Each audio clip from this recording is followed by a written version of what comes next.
আমাদের প্রভু এক, এক নবীর উম্মত, জীবন বিধান এক, ওই শিবানী কোরআন।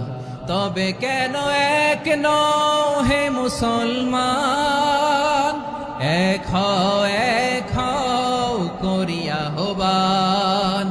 বাইতুল্লাহ এক, আওয়াজ করে বলো আমাদের বাইতুল্লাহ কয়টা?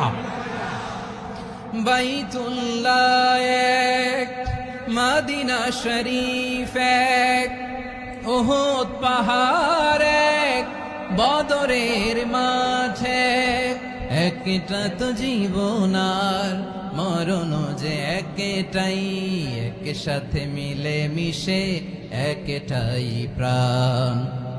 তবে কেন এক নও হে মুসলমান, এক হও করিয়া হবা।